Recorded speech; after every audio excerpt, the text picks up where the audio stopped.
ಏನಂದರೆ ಒಂದು ಹೆಣ್ಣಿನ ಘನತೆಗೆ ಧಕ್ಕೆ ಬರುವಂತಹ ಕೆಲಸಗಳನ್ನು ಎಲ್ಲೂ ಕೂಡ ಮಾಡಬಾರ್ದು. ಅವರೊಂದು ಜವಾಬ್ದಾರಿ ಸ್ಥಾನದಲ್ಲಿರುವಂತಹ ಸಂಸದರು ಈ ಥರ ಎಲ್ಲ ಪ್ರಕರಣಗಳು ಅವರು ಬೆಳಕಿಗೆ ಬಂದಿರುವಂಥದ್ದು ಸರಿಯಾದ ಕ್ರಮ ಅಲ್ಲ. ಹೆಣ್ಣಿಗೆ ರಕ್ಷಣೆನೇ ಇಲ್ಲದಲೆ ಅವರನ್ನು ಭೋಗದ ವಸ್ತುವಾಗಿ ಅವರನ್ನು ಉಪಯೋಗಿಸ್ಕೊಂಡು ಆ ರೀತಿಯೆಲ್ಲ ಒಂಥರ ಕಾಮುಕರಾಗಿ ನಡೆಸ್ಕೊಂಡಿರುವಂತಹ ಇಡೀ ರಾಜ್ಯಕ್ಕೆ, ಇಡೀ ದೇಶದ ಹೆಣ್ಮಕ್ಳನ್ನೇ ತಲೆ ತಗ್ಸುವಂತಹ ಕೆಲಸಗಳನ್ನು ಅವ್ರು ಮಾಡಿದ್ದಾರೆ.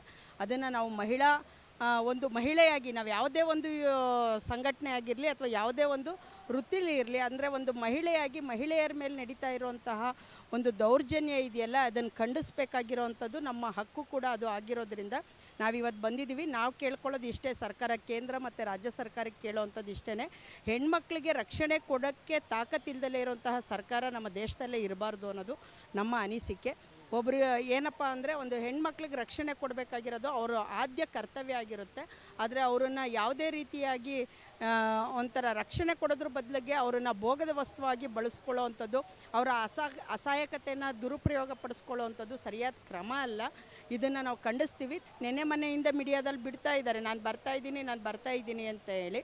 ಇದು ಅವರ ನಡತೆಗೆ ಸರಿಯಾದ ಕ್ರಮ ಅಲ್ಲ. ಅವ್ರು ಬಂದು ಅವ್ರದ್ದು ಏನಿದೆಯೋ ಅದನ್ನು ವಿಚಾರಣೆನ ಕೊಡಬೇಕು ಮತ್ತು ಅವರು ತಪ್ಪನ್ನು ಅವರು ಒಪ್ಕೋಬೇಕಾಗಿರುತ್ತೆ ಅಂತ ಹೇಳಿ ನಾವು ಹೇಳಲಿಕ್ಕೆ ಇಷ್ಟಪಡ್ತೀವಿ. ನೋಡಿ, ಈಗ ಒಬ್ಬ MP ಸಹಾಯ ಕೋರಿ ಒಬ್ಬ ಮಹಿಳೆ ಹೋಗಿರ್ತಾರೆ, ಅವರನ್ನು ಕೂಡ ಮಿಸ್ಯೂಸ್ ಮಾಡ್ಕೊಳ್ತಾರೆ, ಮನೆ ಕೆಲಸದವ್ರನ್ನು ಬಿಡಲ್ಲ ಅಂದರೆ ಇನ್ನು ಜನ ಯಾರನ್ನ ನಂಬಬೇಕು ಅಂತ ಅದನ್ನೇ ಹೇಳ್ತಾ ಇರೋವಂಥದ್ದು. ಒಬ್ಬ ಜವಾಬ್ದಾರಿ ಸ್ಥಾನದಲ್ಲಿರುವಂತಹ ಒಬ್ಬ ವ್ಯಕ್ತಿ ಅವರೇ ರಕ್ಷಣೆ ಕೊಡಬೇಕಾಗಿರೋ ಅಂಥವ್ರು ಹೆಣ್ಮಕ್ಳನ್ನ ಅವ್ರ ಮನೇಲಿ ಕೆಲಸ ಮಾಡಿದವ್ರನ್ನೂ ಬಿಡಲ್ಲ ಮತ್ತು ಸಹಾಯ ಕೇಳಕ್ಕೆ ಅವ್ರ ಅಸಹಾಯಕತೆ ಇರುತ್ತೆ, ಹೇಳ್ಕೊಳ್ಳೋದಕ್ಕಾಗಲ್ಲ. ಅವ್ರಿಗೇನೋ ಒಂದು ಕೆಲಸ ಆಗಬೇಕು ಅಂತ ಓದೋರ್ನೆಲ್ಲ ಈ ಥರ ಬಳಸ್ಕೋತಾರೆ ಅಂದರೆ ಅದು ಒಂಥರ ಕಾಮುಕರ ಕೃತಿ. ಇದು ಅಂದರೆ ಒಂದು ಉದಾಹರಣೆ ಹೇಳಬೇಕು ಅಂದರೆ ಹೆಣ್ಮಕ್ಳನ್ನ ಕೆಣಕ್ತವ್ರು ಯಾರು ಕೂಡ ಉದ್ಧಾರ ಆಗಲ್ಲ ಅನ್ನೋದನ್ನು ಕೂಡ ಇದು ದ್ವಾಪರ ಕಾಲದಿಂದನೂ ನಡೆದು ಬಂದಿರೋವಂಥದ್ದು. ಅದು ಇವತ್ತು ಈ ಕಲಿಯುಗದಲ್ಲಿ ಇವ್ರಿಗೆ ಪಾಠ ಕಳಿಸ್ಲಿಕ್ಕೆ ಅಂತಲೇ ಈ ಪೆನ್ ಡ್ರೈವ್ ಸಿಕ್ಕಿದೆಯೇನೋ ಅಂತ ಹೇಳಿ ನಾವು ಹೇಳಲಿಕ್ಕೆ ಇಷ್ಟಪಡ್ತೀವಿ. ಯಾರು ಸಂತ್ರಸ್ತರಿದ್ದಾರೋ ಅವ್ರಿಗೆ ಅವ್ರ ಹೆಸರುಗಳನ್ನು ಗೌಪ್ಯವಾಗಿಡಬೇಕು ಮತ್ತು ಅವ್ರಿಗೆ ರಕ್ಷಣೆ ಕೊಡಬೇಕು.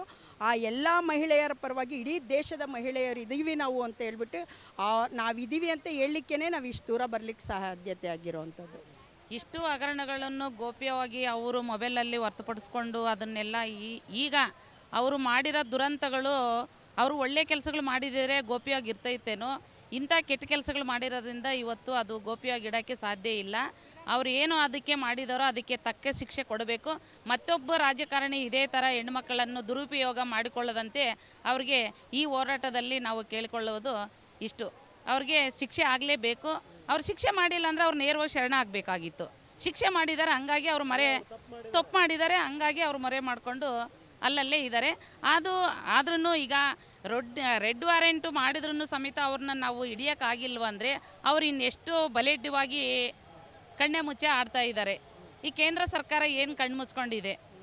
ಕೇಂದ್ರ ಸರ್ಕಾರ ಮಾಡ್ಬೋದಾಗಿಲ್ಲ. ಅದೇ ನಮ್ಮ ಸಾಮಾನ್ಯ ಮಹಿಳೆ ಆಗಿದ್ದಿದ್ರೆ ಇಷ್ಟೊತ್ತಿಗೆ ಬಂಧಿಸಿ ಅವ್ರಿಗೆ ಏನು ಬೇಕಾದರೂ ಹರಾಜು ಹಾಕಿ ಬಿಡ್ತಾ ಇದ್ರು. ಯಾಕೆ ಅವರು ಸ್ವಲ್ಪ ರಾಜಕಾರಣಿ ದೊಡ್ಡ ಮನೆತನದಿಂದ ಬಂದಿರೋರಲ್ವಾ, ಹಂಗಾಗಿ ಅವ್ರನ್ನ ಸ್ವಲ್ಪ ತೆಗಿಯೋದಕ್ಕೆ ಸರ್ಕಾರನೇ ಹಿಂದೆ ಮುಂದೆ ಏಟು ಆಗ್ತಾ ಇದೆ. ನೀವು ನೋಡಿ, ಈಗ ಅವ್ರಿಗೆ ಶಿಕ್ಷೆ ಆಗ್ಬೇಕಂತ ಹೇಳ್ತಿದ್ದೀರಾ. ನೀವೇ ಹೇಳ್ತಿದ್ದೀರಾ ದೊಡ್ಡ ಮನೆಯಿಂದ ಬಂದಿದ್ದಾರೆ, ರಾಜಕಾರಣದಿಂದ ಬಂದಿದ್ದಾರೆ, ಅಧಿಕಾರದಿಂದ ಬಂದಿದ್ದಾರೆ, ಎಂಥವ್ರಿಗೆ ಶಿಕ್ಷೆ ಆಗ್ಬಿಡುತ್ತಾ ಅಂತ. ಶಿಕ್ಷೆ ಆಗಿಬಿಡುತ್ತೆ ಅಂತಲ್ಲ, ಅವರು ಶಿಕ್ಷೆ ಆ ಥರ ತಪ್ಪು ಮಾಡಿದರೆ ಅವ್ರಿಗೆ ಶಿಕ್ಷೆ ಆಗಲೇಬೇಕು. ಈಗ ಒಂದು ಪ್ರಧಾನಿಯ ಮೊಮ್ಮಗ ಈ ಥರ ಮಾಡಿದ್ದಾನೆ ಅಂದರೆ ನಮಗೂ ಹೇಳ್ಕೊಳ್ಳೋಕ್ಕೆ, ನಮ್ಮ ಕರ್ನಾಟಕದ ಜನತೆ ಹೇಳ್ಕೊಳ್ಳೋದಕ್ಕೂ ಒಂದು ನಮಗೆ ಬಾಯಿ ಬರ್ತಾ ಇಲ್ಲ. ಹೇಳ್ಕೊಳ್ಳೋಕ್ಕೂ ಬೇರೆ ಸ್ಟೇಟ್ನವರು ನಮ್ಮನ್ನ ಕರ್ನಾಟಕ ಇಷ್ಟು ಕೆಳಮಟ್ಟಕ್ಕೆ ಜಾರಿ ಇದೆಯಾ, ರಾಜಕಾರಣಿಗಳ ಮಟ್ಟ ಈ ಥರ ಇದೆಯಾ?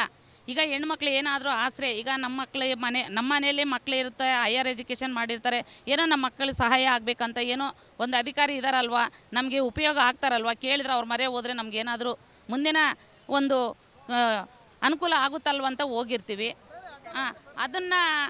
ಅದನ್ನು ಅವರು ನಮ್ಮನ್ನು ದುರುಪಯೋಗ ಬಳಸ್ಕೊಂಡು ಮಾಡ್ಕೊಳ್ಳೋದಕ್ಕೆ ಅದು ಯಾರಿಂದನೂ ಸಾಧ್ಯ ಇಲ್ಲ. ಗ್ಯಾರಂಟಿ ನ್ಯೂಸ್, ಸುದ್ದಿ ಖಚಿತ, ನ್ಯಾಯ ನಿಶ್ಚಿತ.